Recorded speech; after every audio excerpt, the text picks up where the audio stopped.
get stuck here, the cops won't bother me.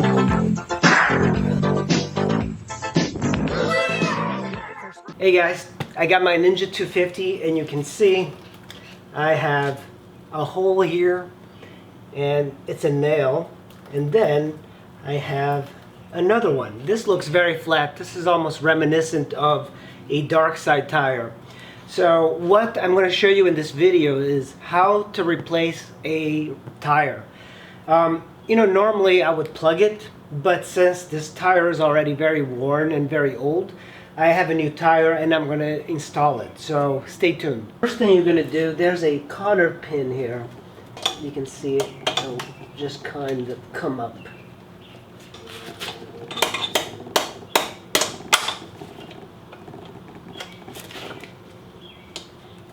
So while you're loosening that bolt on the other side, make sure you get a wrench this way and push it the opposite way. Using a 24mm socket, you're going to put it into here. And then make sure you have a lot of leverage. Have the socket, and it's basically getting stuck in the stand because it was so much pressure. This was on so tight, but you need to somehow lock this while you undo this bolt.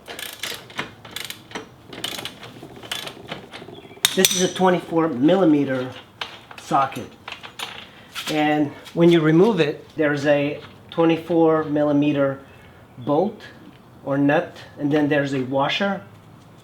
You have this plate. You can leave the plate on if you like, but I'm just going to take it out. So at this point, you're ready to remove the axle. What I like to do is take a soft mallet and just kind of put it, and at this point now, if you lift up, it'll relieve the pressure of the tire.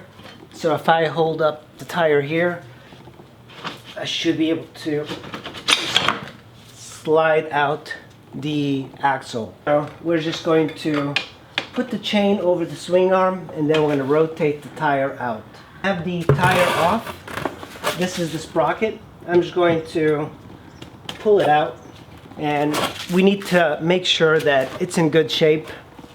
Keep in mind that on each side of the wheel there's these bearings, and we should grease them. There's actually some fresh grease because this bike hasn't seen a lot of action. It's only got 8,000 miles, so that's very little. The sprocket is in good condition, so we don't have to do anything special, but we're also going to grease this backside with the bearings. So keep that in mind. You should always do it when you remove the tire. So you also want to make sure that the rubber here is in good shape. I've never had any issues with the rubber being worn or torn, so I'm just going to leave it as it is. This is the stem of the tire, and this is a tool for removing the little valve here. And the reason you might want to remove the valve is to let all the air out, but since this tire is flat, you're not going to have a lot of air coming out. But if you do it on a new one, you want to let all the air out. It's so much easier than just holding it in. So I like to remove it. So that is the stem that you remove. Put it aside. So these are tire levers. You can get them at any motorcycle store. These are okay. And actually, one of the things I wish I had were the really long tire levers, because it's much more important to have leverage. But since most of the motorcycle shops in the area are closed, I don't have access to it. So the thing we're going to be doing is breaking the bead, and it's for me, it's time consuming. And I go around and I push it down as much as I can, because it's very stuck on the tire. Once you're finished working your way all around the tire, what you do is what I do is I put one of my levers here to kind of push it, and then I push this one down, and I just work my way around. And if you hear, there's actually these cracks, and that's the bead breaking. So as you go around like this, and it's all technique. That's the thing about changing tires. It's more of a technique than anything. This is one of the reasons I started to go darkside, because I hate doing tire changes, but it's all technique. I found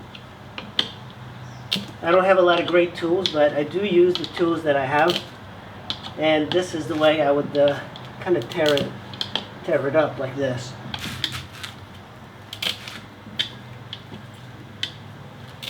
At this point I broke the bead, and now we have to work the tire out of the rim. And the way you do it is you put in one of these, maybe start in the back here. It doesn't really matter, whatever is easier. Sometimes you put something over the rim so not to scratch it. I don't have that, so I'm not going to do that.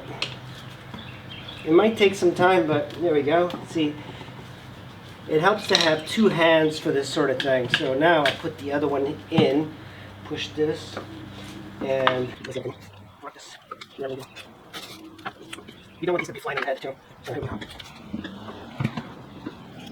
Yeah, that's pretty much what you do. You'll put your feet on top. Once it starts to go, it'll be easy to get in.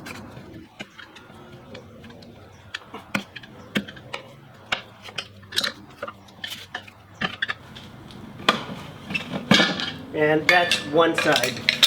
So now we have to work it off of the rim itself. Now to get it off the rim, I have this bar here, and I'm gonna use this for leverage. And I'm just gonna like twist it this way and hold it. And then I'm gonna take the tire levers, and I'm just gonna push it on the sides here with another arm, and it's already kind of coming off. Might be a little bit hard to see, but if I had a helper or somebody, I could do this much easier. So there we go.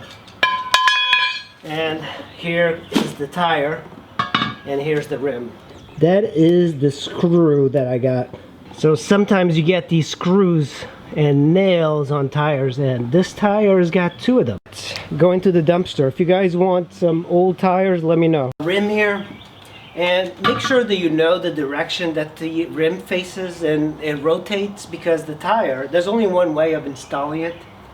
And so this is the right side, so it's actually facing this one on the bike. I'm going to put the rim aside, and I'm going to look at my tire, clean up all of this. Make sure you clean on the inside and everything.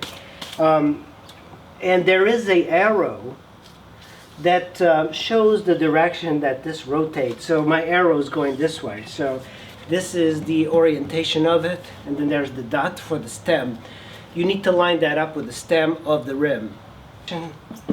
The rim will go like this.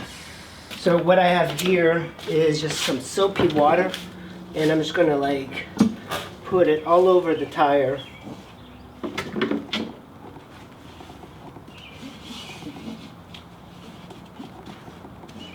And all over the rim as well. Just kind of brush it over. That's going to help you get it in there. Then just kind of push it in.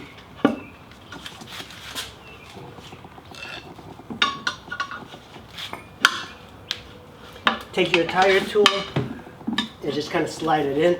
One side is actually going to be much easier to do than the other, so keep that in mind.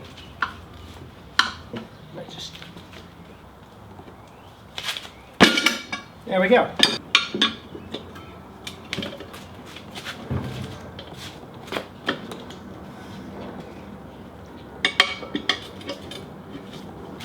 So when you get it to this point, it's a matter of just holding it down and taking the last bit here, and that's it. So the tire is in, and let's remove our, actually it went on more easily than I've ever had on a tire.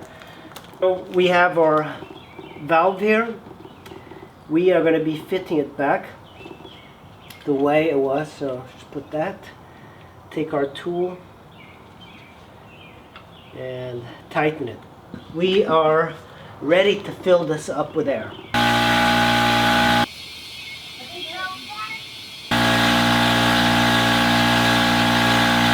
Alright guys, I finished putting air in the tire and it is ready. So one of the things you have to keep in mind is that when you're filling it up with air, you know, you put air here from the compressor, but in between the rim and the tire, don't put your finger in here, and make sure that you inflate it enough to hear 2 pops. And the 2 pops means that it's in the bead. And then you make sure that you put it in the right PSI, the right pressure. I usually like to keep it at 35, 38 PSI, so it's very dependent on you. This is the grease I like using, and you know, it's a pretty decent one. It's waterproof grease, and you can get whatever you want, but this is what I'm using. Grease here, just kind of put it on the bearing. Take some grease, make sure that you pack it in. We're going to lube up and grease the axle. Make sure you put grease all over it. You don't have to put too much. The key now is to kind of lift it up. If you have a friend to help you, even better. The chain tension. And now we're going to take our washer and we're going to take our nut.